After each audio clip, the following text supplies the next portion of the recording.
नमस्कार, आदाब, सत श्री अकाल। 4 दिन पहले अनुराग कश्यप ने अपने सोशल मीडिया अकाउंट पर ब्राह्मणों को लेकर एक आपत्तिजनक टिप्पणी कर दी। फुले फिल्म को लेकर बहस चल रही थी। सेंसर बोर्ड ने फुले फिल्म के अंदर कुछ बहुत सारे कट्स बताए हुए हैं। इसी को लेकर सोशल मीडिया पर बहस चल रही थी। बहस बढ़ गई। अब पता नहीं ताव में आकर या जानबूझकर अनुराग कश्यप ने ब्राह्मणों को लेकर एक बड़ी आपत्तिजनक टिप्पणी कर दी। वो टिप्पणी तो कुछ ऐसी है कि जो मैं यहाँ बता भी नहीं सकता हूँ। खैर, आप लोगों को पता ही होगा कि उन्होंने क्या कहा था।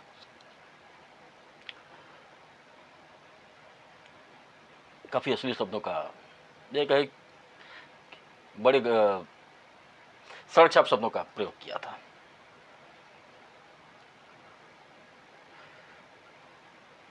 बात बढ़ने लगी। बहुत सारे हिंदू संगठन, ब्राह्मण संगठन अनुराग कश्यप के विरोध में आ गए। लगभग टीवी पे हर डिबेट अनुराग कश्यप के ऊपर ही होने लगी। अब इससे ये तो समझ में आता है कि अनुराग ने यह घटिया टिप्पणी क्यों की थी। बहुत पैसे खर्च करने के बाद, अपनी पूरी पीआर मशीनरी का उपयोग करने के बाद भी शायद अनुराग को यह पब्लिसिटी नहीं मिलती जो मिल रही है। अब बात यही खत्म नहीं हुई। बात बढ़ते देख अनुराग कश्यप ने माफ़ी मांगी, लेकिन वो माफ़ी कुछ ऐसे मांगी है जैसे अनुराग समाज के ऊपर और ब्राह्मणों के ऊपर बड़ा एहसान कर रहे हैं। लो, मांग ली माफ़ी। कुछ इसी तरह का एटीट्यूड है अनुराग का।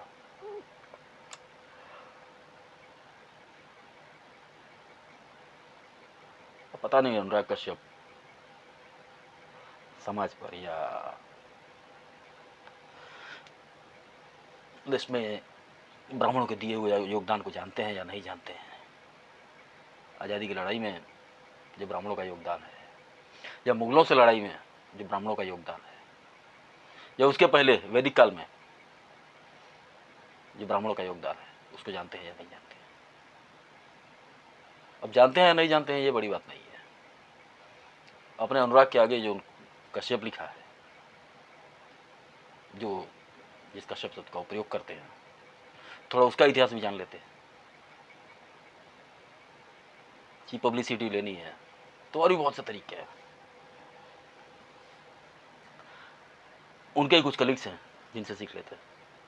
फिल्म इंडस्ट्री में कई हर दूसरा या तीसरा व्यक्ति ऐसे हथकंडे अपनाता रहता है। कई लोग जानबूझ के अपने अफेयर्स खबरें उड़वा देते हैं, कई लोग कुछ और किसी और तरह खबरें उड़वा देते हैं। और जब से सोशल मीडिया आ गया है पिछले लगभग 18-20 सालों से, तब से तो और ज़्यादा होने लगा है। लेकिन एक चीप पब्लिसिटी हासिल करने के लिए किसी भी एक समाज के बारे में घटिया शब्दों का प्रयोग करना,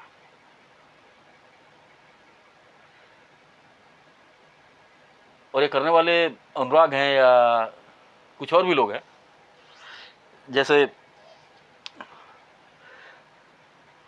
करीना कपूर ने भी कहा था, उन्होंने किस समुदाय को नहीं कहा था। उन्होंने अपने फैंस के लिए कहा था कि मेरी फिल्में देखना है तो देखो, नहीं तो मत देखो, मुझे कोई फर्क नहीं पड़ता। इस पर भी बड़ी आपत्ति कई लोगों ने दर्ज की थी। चलिए, ये तो हो सकता है कि वो अब एक बार को कर रही हैं या अपने फैंस को कर रही हैं कि आपको मेरी फिल्में पसंद हो तो देखिए, नहीं तो मत देखिए। लेकिन यहाँ आप डिलिबरेटली एक खास समुदाय को टारगेट कर रहे हैं, वो भी एक ऐसे समुदाय को जिसका हजारों साल के इतिहास में बहुत महान योगदान रहा है। ऐसा मैं इसलिए नहीं कह रहा हूँ, मैं खुद ब्राह्मण हूँ, लेकिन आप लोग इतिहास उठा के देख सकते हैं। आज़ादी काल में, देश की आज़ादी में चंद्रशेखर आज़ाद, पंडित दीनदयाल उपाध्याय, रानी लक्ष्मीबाई, उसके थोड़ा पहले जहाँ आचार्य चाणक्य, भगवान परशुराम, ये गिनती खत्म नहीं होगी। अगर ब्राह्मणों का योगदान ही बताने लगूं तो शायद एक पूरा एपिसोड कम पड़ेगा, 2-3 एपिसोड बनाने पड़ेंगे। लेकिन वामपंथी इतिहास पढ़े हुए लोग इस बात को नहीं समझ सकते।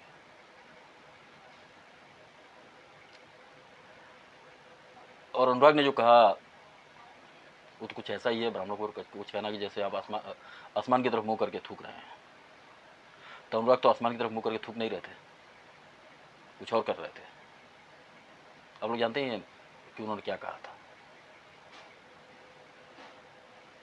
मैं उन शब्दों का प्रयोग यहाँ नहीं करना चाहता हूँ।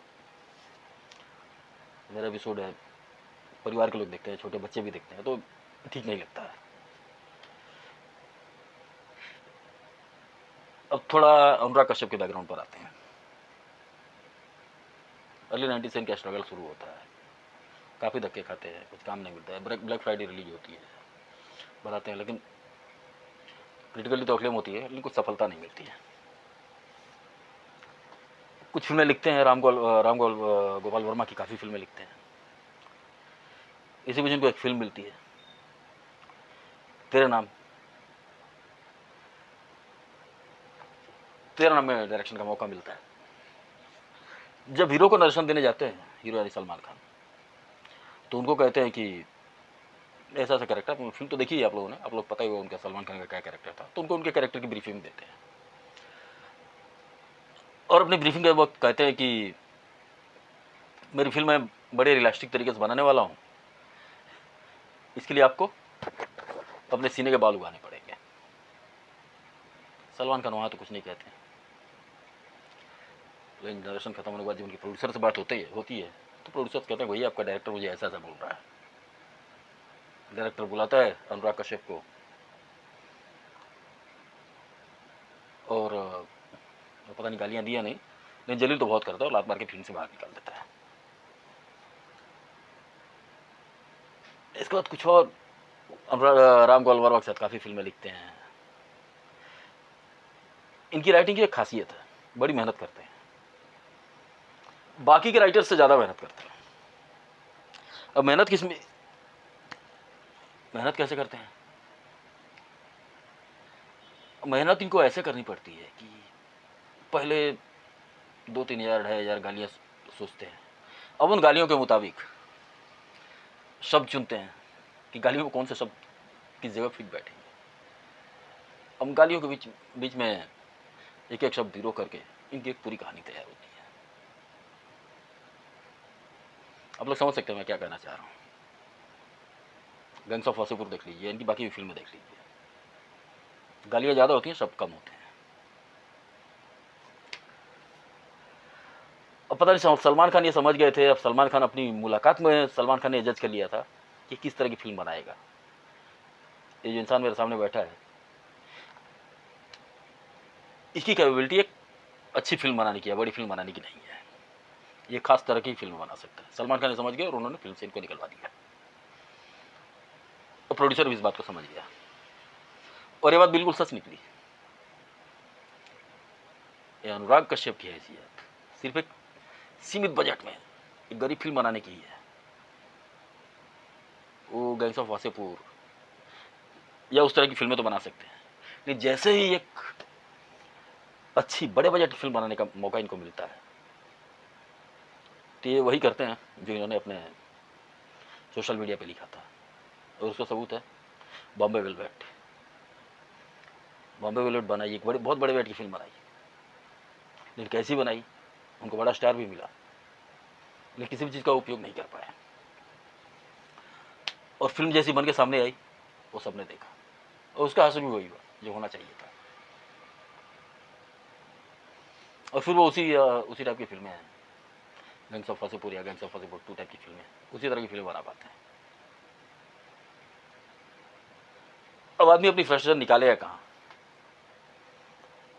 फिल्म इंडस्ट्री में जो भी आता है, जो एक्टर आता है वो बड़ा स्टार बनने आता है, जो राइटर आता है वो बड़ा राइटर बनने आता है, जो डायरेक्टर आता है वो बड़ा डायरेक्टर बनने आता है। अब ये वो तो हासिल कर नहीं पाए जो मुकाम हासिल करना चाहते थे। और निश्चित तौर पर ये इनका करियर जब तक चलेगा ऐसे ही चलेगा। अब जो फ्रस्ट्रेशन है अंदर की कि बनने तो आए तो क्या सिर्फ गुरुदत्त, इन बन के रह गए जो कर रहे हैं हम, वही सब करते रहे। अब ये फ्रस्ट्रेशन ऐसी भी निकलती है कि कभी ब्राह्मणों को जलील कर दिया। एक जमाने में उन्होंने काफ़ी कुछ अमिताभ बच्चन के बारे में भी कहा था, अभिषेक बच्चन की एक्टिंग स्किल के बारे में कहा था। तो कभी किसी न किसी को जलील करके अपनी फ्रस्ट्रेशन निकालते हैं। और इसका एक सबसे बड़ा कारण ये है, जैसा कि मैं हमेशा कहता हूँ, फिल्म इंडस्ट्री में फैला हुआ लेफ्ट गैंग। ये वो गैंग है जो 40 से 50 के दशक से काम कर रहा है, और हमेशा इसकी पीढ़ियां बदलती रहती हैं, लेकिन करने वाले वैसे ही रहते हैं। अनुराग कश्यप और भी बहुत से ऐसे लोग हैं, कोई अभिनेत्रियां भी हैं। एक तो हाल ही में थी, काफ़ी लगभग सबको गालियाँ देती थी, हाल ही में एक मुस्लिम लड़के से शादी कर ली, वहाँ से करियर भी ख़त्म कर दिया। अब उनका क्या असर है वो तो सबको पता है। और भी बहुत से लोग हैं जो इस गैंग से जुड़े हुए हैं। ये वो गैंग है जो रात भर ड्रग्स के नशे में चूर रहता है, दिन भर शराब के नशे में चूर रहता है, जिनको काम मिल जाता है, काम मिलने के बाद भी वही हरकतें करते हैं जो अनुराग कश्यप कर रहे हैं। नहीं तो इससे ज़्यादातर लोग तो बेकार रहते हैं और अपना जीवन ड्रग्स में बर्बाद करते हैं। ये वो लड़के लड़कियां हैं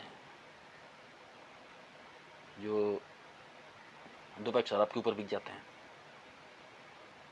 एक वक्त की चरस के ऊपर बिक जाते हैं, और वो ऐसी ऐसी घटिया हरकतें करते हैं या एंटी सोशल हरकतें करते हैं कि जिनका यहाँ जिक्र भी नहीं किया जा सकता है।